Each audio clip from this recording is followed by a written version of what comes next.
إن الحمد لله نحمده ونستعينه ونستغفره ونعوذ بالله من شرور أنفسنا ومن سيئات أعمالنا من يهده الله فلا مضل له ومن يضلل فلا هادي له وأشهد أن لا إله إلا الله وحده لا شريك له وأشهد أن محمدا عبده ورسوله أما بعد فإن خير الحديث كتاب الله وخير الهدي هدي محمد صلى الله عليه وسلم وشر الأمور محدثاتها وكل محدثة بدعة وكل بدعة ضلالة وكل ضلالة في النار فأعوذ بالله السميع العليم من الشيطان الرجيم من همزه ونفخه ونفسه يا أيها الذين آمنوا اتقوا الله حق تقاته ولا تموتن إلا وأنتم مسلمون بسم الله الرحمن الرحيم يا أيها الناس اتقوا ربكم الذي خلقكم من نفس واحدة وخلق منها زوجها وبث منهما رجالا كثيرا ونساء واتقوا الله الذي تساءلون به والأرحام إن الله كان عليكم رقيبا يا أيها الذين آمنوا اتقوا الله وقولوا قولا سديدا يصلح لكم أعمالكم ويغفر لكم ذنوبكم ومن يطع الله ورسوله فقد فاز فوزا عظيما سورہ فاتحہ کے تعلق سے ہم سب سنتے آ رہے ہیں کہ سورہ فاتحہ کتنی فضیلت والی سورہ ہے۔ اسی ناحیے سے مختصر تفسیر اور الرحمن الرحیم تک ہم لوگ پہنچے ہوئے تھے کہ جو بڑا ہی مہربان نہایت رحم کرنے والا ہے، جو اپنی رحمتوں میں وسعت رکھتا ہے اور اپنی رحمتوں کو اپنے بندوں تک پہنچاتا بھی ہے۔ اب بندہ کس طرح سے بندوں پر مہربان ہے، کس انداز میں اللہ تبارک و تعالیٰ اپنے بندوں پر رحم فرماتا ہے، تو رحمت الہی کے مظاہر الگ الگ ہیں، انداز الگ الگ ہے۔ رحمت الہی کا ایک مظہر یہ ہے کہ اللہ تبارک و تعالیٰ بندے کو دنیا میں آزمائش میں ڈالتا ہے، پریشانی میں ڈالتا ہے، انہیں آزماتا ہے، بیماری دے کر کے آزماتا ہے، رزق میں تنگی کے ذریعے سے آزماتا ہے، اولاد کی وجہ سے آزماتا ہے، ڈر اور خوف کے ماحول میں رکھ کر کے اللہ تبارک و تعالیٰ آزماتا ہے۔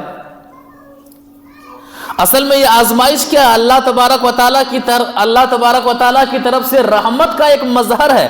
اللہ تبارک و تعالیٰ اس بندے پر رحم فرماتا ہے اور رحم اتنا فرماتا ہے کہ جب دنیا چھوڑ کر کے جا رہا ہوتا ہے تو گناہ اس پر ہوتا ہی نہیں ہے۔ تو الرحمن الرحیم رحمت الہی کا ایک مظہر یہ ہوتا ہے کہ اللہ تبارک و تعالیٰ اپنے بندے کو دنیا میں آزماتا ہے تاکہ آخرت میں اچھا مقام انہیں دے۔ ایک حدیث سے سمجھتے ہیں۔ وعن ابی ہریرہ رضی اللہ تعالی عنہ قال قال رسول اللہ صلی اللہ علیہ وسلم ما يزاد البلاء بالمؤمن والمؤمنة في نفسه وولده وماله حتى يلقى الله وما عليه خطيئة رواہ الترمذی فی ابواب الزہد۔ ترمذی شریف کے اندر یہ حدیث موجود ہے۔ راوی حدیث حضرت ابو ہریرہ رضی اللہ تعالی عنہ ہیں۔ وہ فرماتے ہیں کہ نبی صلی اللہ علیہ وسلم نے فرمایا ما یزال البلاء بالمؤمن والمؤمنۃ، کہ مومن مرد کی زندگی میں، مومنہ عورت کی زندگی میں لگاتار مصیبتیں آتی ہیں، پریشانیاں آتی ہیں۔ یہ یزالو جب فعل مضارع پر داخل ہوتا ہے گرامر کے اعتبار سے تو استمرار کا فائدہ دیتا ہے، کنٹینیو کا فائدہ دیتا ہے، کہ مومن کی زندگی میں مصیبتیں آتی رہتی ہیں، آزمائشیں آتی رہتی ہیں، پریشانیاں آتی رہتی ہیں، لیکن ایمان کو چھوڑتا نہیں ہے، رب سے مایوس نہیں ہوتا ہے، طریقہ محمدی کو چھوڑتا نہیں ہے۔ فی نفسہ و ولدہ و مالہ، کبھی جان کی بنیاد پر آزمائش آتی ہے، کبھی مال کی بنیاد پر آزمائش آتی ہے، کبھی اولاد کی بنیاد پر آزمائش ہوتی ہے، کبھی کہ جان کو خطرہ ہے، مال اچانک نقصان کا شکار ہو گیا، بچے بیمار ہو گئے، پریشان ہو گئے، ان حالات اور ان انداز میں مومن کی زندگی میں مصیبتیں آتی ہیں، پریشانیاں آتی ہیں، صبر کرتے رہتا ہے، اللہ کا در چھوڑتا نہیں ہے، رب سے مایوس نہیں ہوتا ہے، رب کو پکارتے رہتا ہے، رب سے امیدیں وابستہ ہیں۔ توحید مضبوط ہے، عقیدہ مضبوط ہے، وہ جانتا ہے آج میں مصیبت میں ہوں تو مصیبت بھی اللہ کی طرف سے ہے، شفا بھی ملنے والی ہے تو اللہ ہی کی طرف سے ملنے والی ہے۔ انداز کیا ہوتا ہے؟ حتی یلقى اللہ وما علیہ خطیہ، جب ان کی وفات ہو جاتی ہے اور جب اللہ تعالیٰ سے ملاقات کرے گا تو ملاقات اس حال میں کرے گا کہ ایک بھی گناہ اس پر نہیں ہوگا۔ یہ رحمت الہی کا مظہر ہے۔ الرحمن الرحیم کہ وہ بڑا ہی مہربان، نہایت رحم کرنے والا ہے۔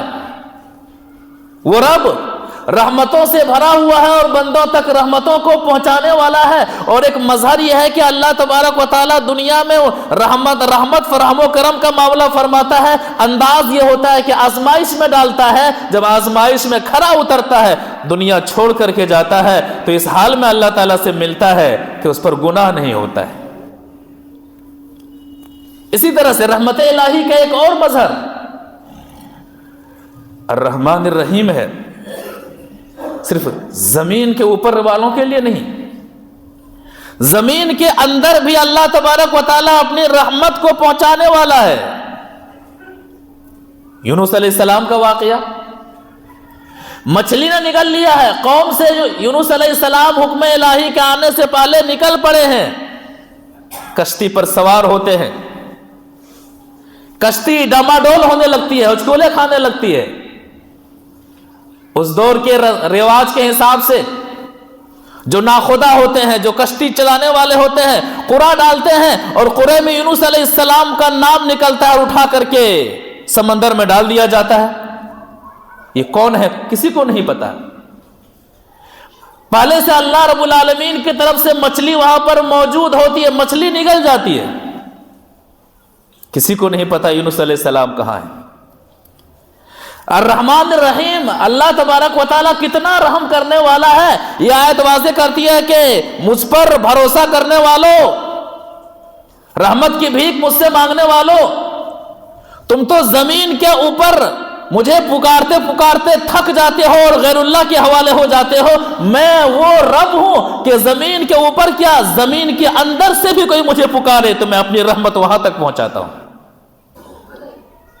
رحمت الہی کا ایک مظہر یہ بھی ہے، سورہ انبیاء آیت میں 87 اٹھائیے، وَظَنُّونِ إِذْ ذَهَبَ مُغَاضِبًا فَظَنَّ أَن لَّن نَّقْدِرَ عَلَيْهِ، یونس علیہ السلام کو یاد کیجئے، مچھلی والے کو یاد کیجئے، جب یونس علیہ السلام اپنی قوم سے ناراض ہو کر کے اللہ تبارک و تعالیٰ کو حکم آنے سے پہلے اپنی قوم کو چھوڑ دیتے ہیں، فَظَنَّ أَن لَّن نَّقْدِرَ عَلَيْهِ، اور یونس علیہ السلام یہ سمجھتے ہیں کہ ہم گرفت نہیں کریں گے، ہم مواخذہ نہیں کریں گے، ایسا ہوا نہیں۔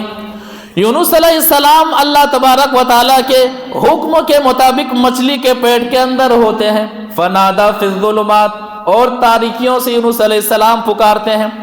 اللہ تبارک و تعالیٰ کی رحمت، یونس علیہ السلام اللہ تبارک و تعالیٰ کی رحمت کی دعائی دے رہے ہیں، اللہ تبارک و تعالیٰ کو یاد کر رہے ہیں۔ تین اندھیروں کے اندر ہے، رات کا اندھیرا ہے، سمندر کا اندھیرا ہے، مچھلی کے پیٹ کا اندھیرا ہے، تین اندھیروں سے یونس علیہ السلام پکار رہے ہیں، لا الہ الا انت سبحانک انی کنت من الظالمین، تیرے علاوہ کوئی عبادت کے لائق نہیں، تیری ذات پاک ہے، اے اللہ میں ظلم کرنے والوں میں سے ہوں، میں ظالموں میں سے ہوں۔ قرآن کہتا ہے فاستجبنا لہ ونجیناہ من الغم، اللہ تبارک و تعالیٰ فرماتا ہے کہ اے لوگوں، اے زمین کے اوپر الرحمن اور رحیم کی صفت سے مایوس ہو جانے والوں، اے اللہ تبارک و تعالیٰ کا در چھوڑ کر کے اپنے آپ کو غیروں کے حوالے کر دینے والوں، سنو، فاستجبنا لہ، یونس علیہ السلام نے سمندر کے اندر مچھلی کے پیٹ کے اندر سے پکارا تو ہم نے یونس علیہ السلام کی پکار کو سنا. فاستجبنا له ونجيناه من الغم, اور ہم نے یونس علیہ السلام کو غم سے نجات دیا. ہم نے یونس علیہ السلام کو مچھلی کے پیٹ سے نکال کر کے پھر دنیا والوں میں لا کھڑا کیا. یہ رحمت الہی کا ایک اور مظہر ہے کہ اللہ تبارک و تعالیٰ کی رحمت وہاں تک پہنچتی ہے کہ اگر بندہ زمین کے اوپر نہیں ہے, زمین کے اندر ہے, ایک اندھیرے میں نہیں کئی اندھیروں میں ہے, وہاں پر بھی اللہ تبارک و تعالیٰ کی رحمت کی بھیک مانگے تو وہ الرحمن الرحیم ہے. یہ انداز ہونا چاہیے ہماری نمازوں میں کہ ہم یہ الرحمن الرحیم ہے, اللہ تو مہربان اور نہایت رحم کرنے والا ہے. تو اس رحمت الہی کا مظہر کیا ہے؟ مایوس نہ ہو. اللہ تبارک و تعالیٰ کی ذات سے مایوس ہونا کیا کفر ہے. رحمت الہی کا ایک اور مظہر کہ الرحمن الرحیم وہ بڑا مہربان نہایت رحم کرنے والا ہے. 100 رحمتیں ہیں, ان میں سے اللہ تبارک و تعالیٰ نے 99 رحمتوں کو اپنے پاس رکھا ہے بندوں پر رحم کرنے کے لیے, اور ایک رحمت کو اللہ تبارک و تعالیٰ نے دنیا میں اتارا ہے. ایک رحمت کو, اسی ایک رحمت کے ذریعے سے ایک ماں اپنے بچے سے محبت کرتی ہے. آپس میں لوگ ایک دوسرے سے محبت کرتے ہیں, یہاں تک کہ وحشی جانور اپنے بچے سے محبت کرتا ہے اسی ایک رحمت کی وجہ سے. بلکہ کسی کو دنیا میں کسی کو ایک رحمت نہیں ملی ہے, بلکہ رحمت کے جتنے بھی ذرات کیے جائیں ان میں سے کچھ حصہ کسی کو ملا ہوا ہے. ایک حدیث سے سمجھتے ہیں.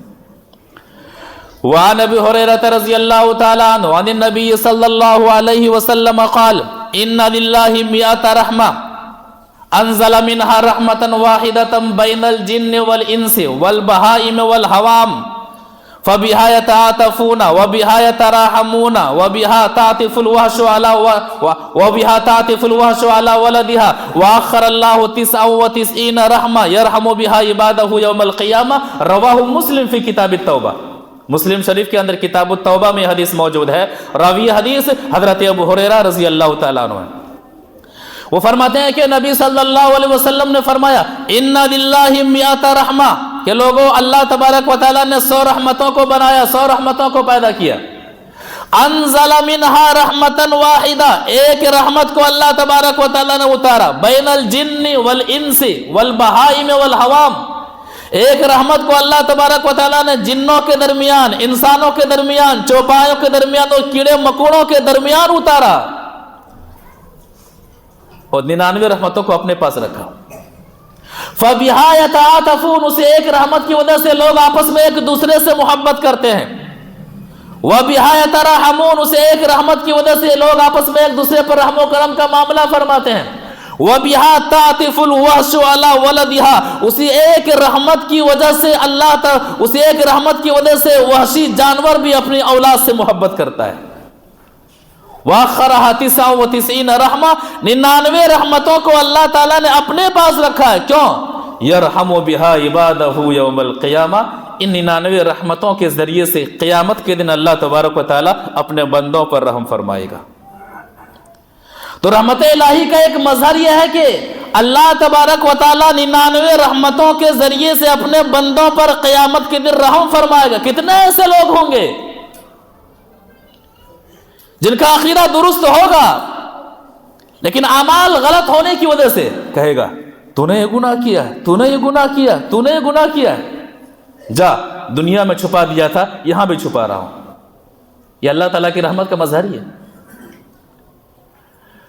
حضرت عمر بن خطاب رضی اللہ تعالیٰ عنہ فرماتے ہیں کہ نبی صلی اللہ علیہ وسلم کے پاس قیدی لائے گئے, رحمت الہی کا مظہر. ان میں سے ایک عورت بھی لائی گئی تھی, ان کا بچہ کھو گیا تھا اور دودھ کی وجہ سے چھاتی بوجھل ہو رہی تھی, شیرخوار بچہ کھو گیا تھا, پریشان تھی, بچے کی محبت میں تڑپ رہی تھی, کبھی ادھر کبھی ادھر, کبھی یہاں دوڑ رہی کبھی وہاں دوڑ رہی ہے. دودھ پیتے بچے سے ایک ماں بے انتہا محبت کرتی ہے. کہتے ہیں کہ وہ جس بچے کو پاتی قیدی میں سے اس کو اپنے سینے سے چمٹا لی تو انہیں دودھ پلانے لگتی.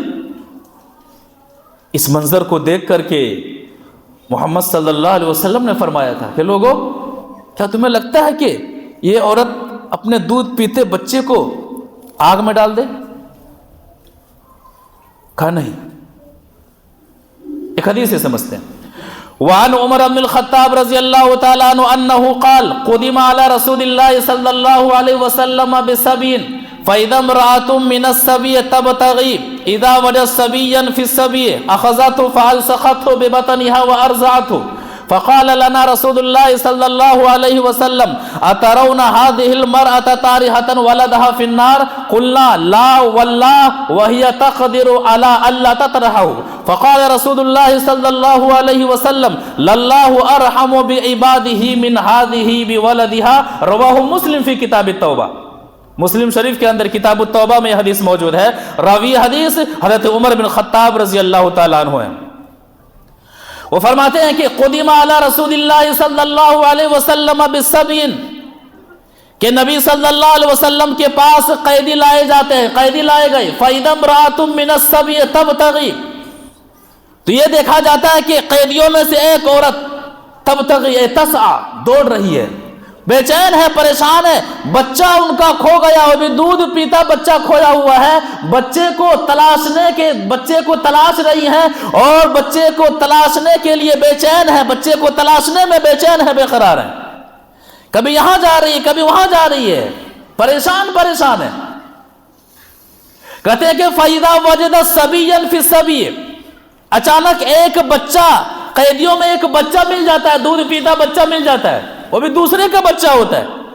اخذت ہو، بچے کی محبت میں اس کو اٹھا لیتی ہے۔ فالسخت ہو ببطنها وارضعت ہو، اور وہ عورت اس بچے کو اٹھا کر کے سینے سے لگا لیتی ہے اور دودھ پلانے لگتی ہیں۔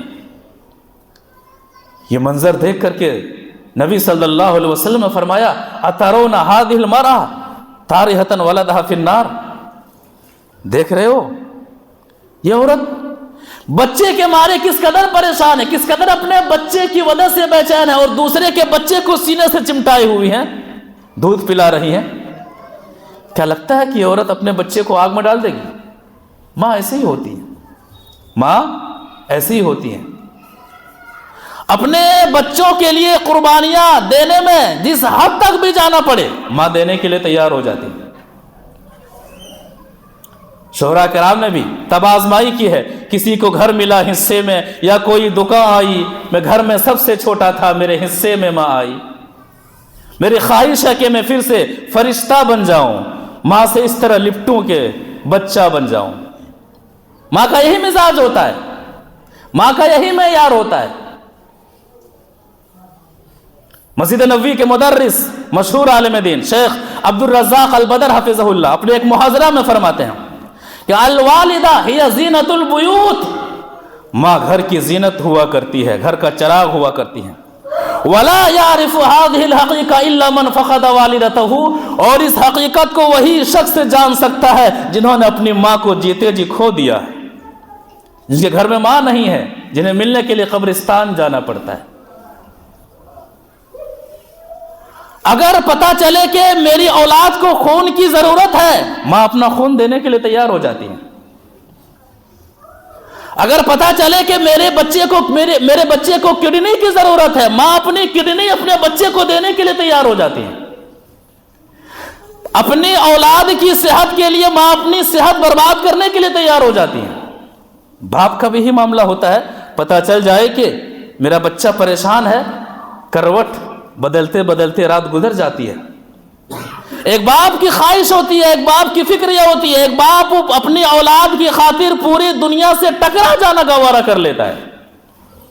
ماں باپ کی محبتیں ایسے ہی بے لوث ہوا کرتی ہیں، ان کی قربانیوں کا صلہ نہیں دیا جا سکتا ہے۔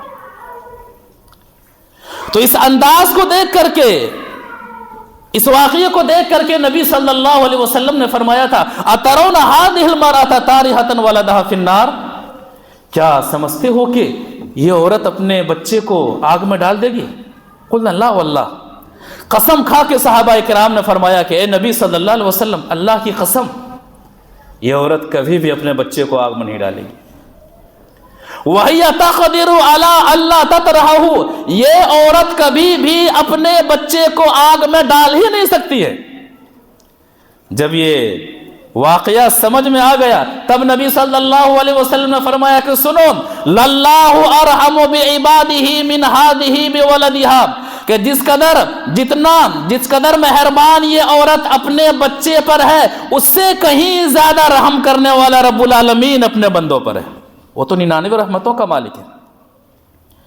دنیا کی ساری ماؤں کی رحمتوں کو جمع کر کے ایک ماں میں ڈال دیا جائے، پھر بھی وہ ماں ایک رحمت کی مالک نہیں بن سکتی ہے۔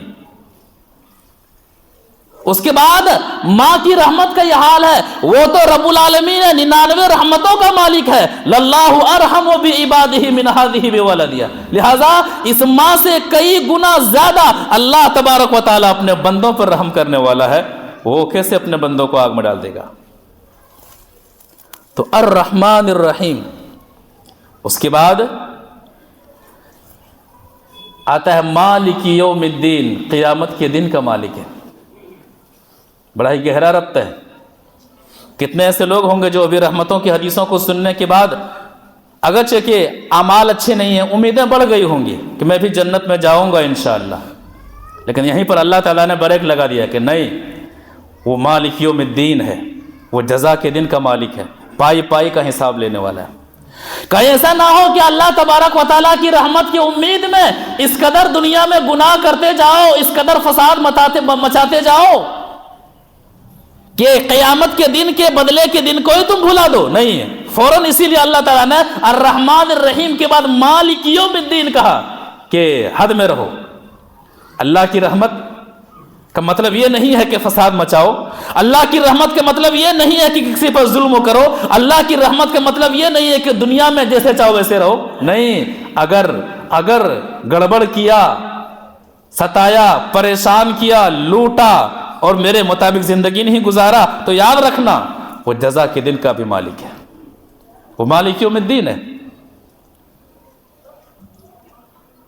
تو مالک یوم الدین وہ رب کون ہے؟ یوم جزا کا مالک ہے، قیامت کے دن کا مالک ہے، قیامت کے دن کا مالک ہے۔ وہ یوم دن، کیسا دن؟ ایک حدیث کے مطابق دنیا کا 500 سال قیامت کا آدھا دن۔ کیسا دن؟ دنیا کا 500 سال قیامت کا آدھا دن۔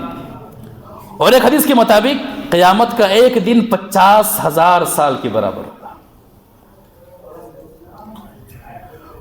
تو لوگوں یاد رکھو، وہ مالک یوم الدین ہے۔ وہ کون سا دن ہے؟ کہ دنیا کا 500 سال قیامت کا آدھا دن ہے، یعنی قیامت کا ایک دن دنیا کا 1000 سال کے برابر ہوگا۔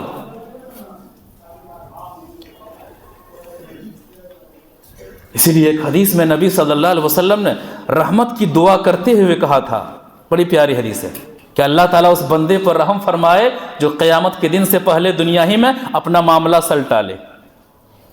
کیوں؟ کہ دنیا کا 500 سال قیامت کا آدھا دن ہے۔ تو نبی صلی اللہ علیہ وسلم نے دعا کرتے ہوئے کہا تھا اللہ تعالیٰ اس بندے پر رحم فرمائے، اللہ تعالیٰ اس بندے پر رحم فرمائے۔ اور اسی دعا کا تعلق قیامت کے دن سے ہے۔ اس دعا کو یہاں سے اٹھیے اور اس دعا کے مطابق اپنی زندگی گزارنے کی کوشش کیجیے۔ کتنے لوگ ہیں جو نبی صلی اللہ علیہ وسلم نے جو یہ دعا فرمائی، جو اس دعا کے دائرے میں نہیں آنے والے ہیں۔ لہذا قیامت کے دن پر ایمان ہے، یوم آخرت پر ایمان ہے، لہذا خطبہ جمعہ سننے کے بعد ایمان کا تقاضا ہے کہ یہاں سے اٹھیے، گھر کو جائیے اور اس دعا کا حقدار بننے کی کوشش کیجیے کہ اللہ تعالیٰ اس بندے پر رحم فرمائے۔ کس بندے پر؟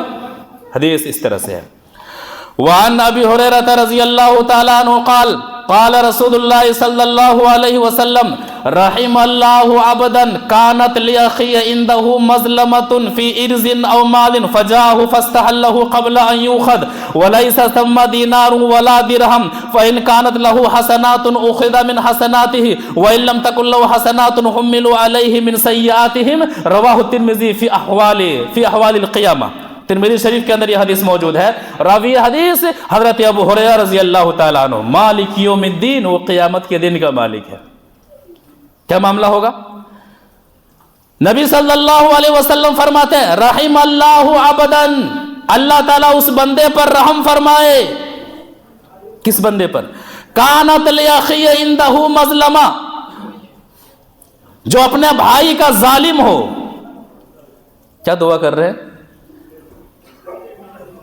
اللہ تعالیٰ اس بندے پر رحم فرمائے جو اپنے بھائی کا ظالم ہو، مال کے اعتبار سے اور عزت اچھالنے کے اعتبار سے. کتنی عجیب دعا ہے نا. ظالم ہو اس کے لیے کہتے ہیں اللہ تعالیٰ رحم فرمائے.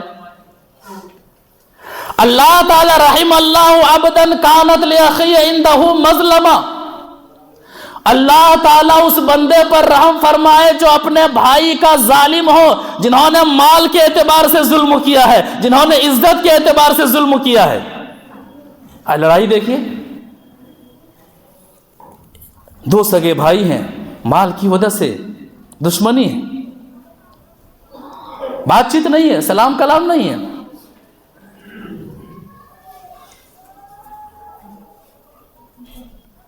جس پر چاہا ہم نے ڈاکہ ڈال دیا، کسی کو بدنام کر دیا.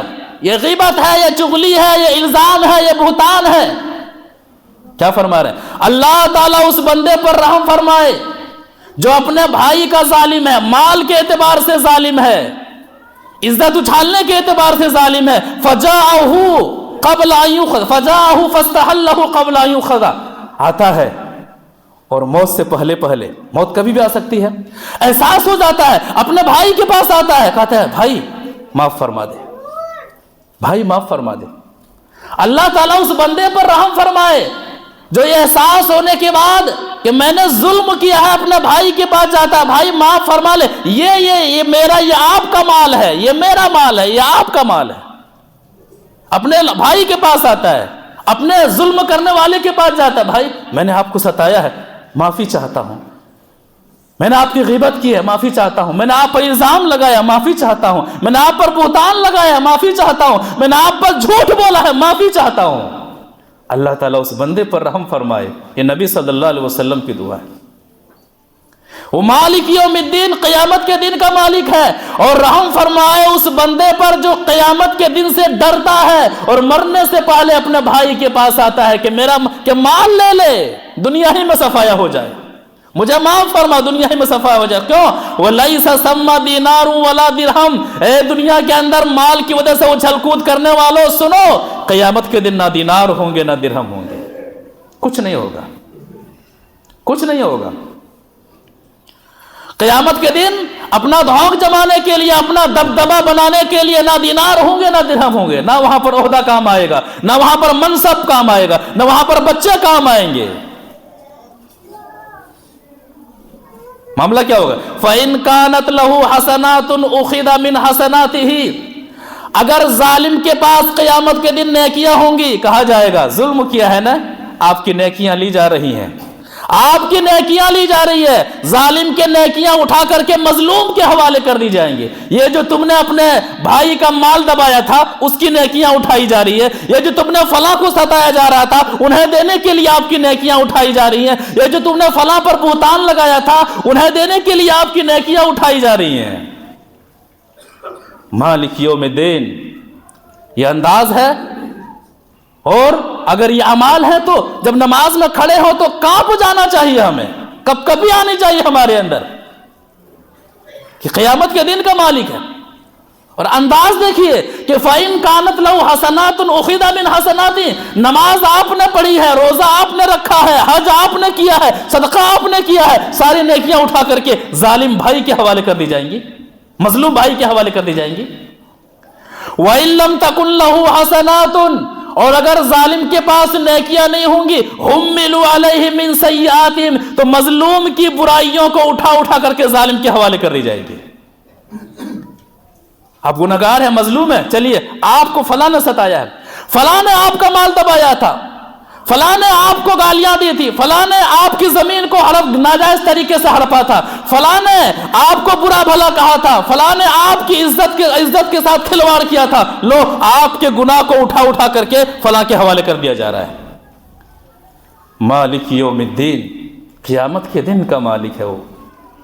تو جب بھی ہم پڑھیں کہ الحمدللہ رب العالمین، تمام تعریف اس اللہ کے لیے جو رب العالمین ہے، تو رب العالمین کون ہے؟ یہ احساس ہو کہ قیامت کے دن کا وہ مالک ہے۔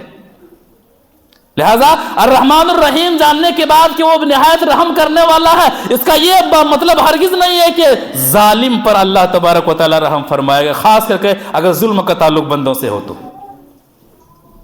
بلکہ اللہ تعالیٰ کی رحمت کا تقاضا یہ ہوگا کہ اللہ تبارک و تعالی ظالم کی نیکیوں کو اٹھا کر کے مظلوموں کے حوالے کر دیا جائے گا۔ یہ ہے الرحمن الرحیم کی اہم اور صحیح تشریح۔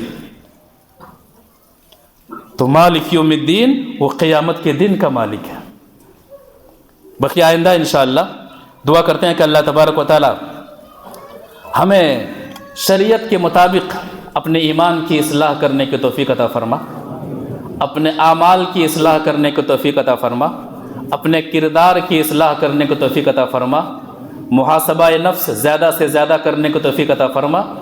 جو بھی معاملات ہیں بندوں کے ساتھ دنیا ہی میں مرنے سے پہلے سب کو حل کرنے کی اور معاملہ کو رفع دفع کرتے ہوئے زندگی گزارنے کو توفیق عطا فرما، اور ظالم کی زندگی سے نکل کر کے منصفانہ زندگی ہمیں گزارتے ہوئے زندگی گزارنے کو توفیق عطا فرما، مومنانہ زندگی گزارنے کو توفیق عطا فرما۔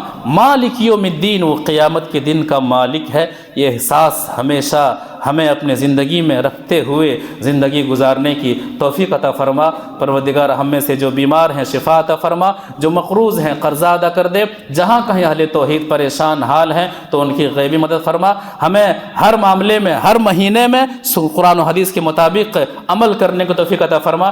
رجب کا مہینہ چل رہا ہے، بدعت و خرافات کا مہینہ ہو گیا ہے، یاد رکھیے گا رجب کے مہینے میں کوئی بھی خاص عبادت نبی صلی اللہ علیہ وسلم سے ثابت نہیں ہے، نہ روزہ ہے، نہ ہی نمازیں ہیں، نہ ہی قرآن کی الگ سے کوئی تلاوت ہے۔ جو بھی چیزیں کی جاتی ہیں سب بدعت و خرافات ہیں۔ اللہ تبارک و تعالی ہم تمام کو بدعت و خرافات سے بچتے ہوئے سنت رسول کے مطابق ہر مہینے کا استقبال کرنے کو توفیق عطا فرما۔ آمین یا رب العالمین۔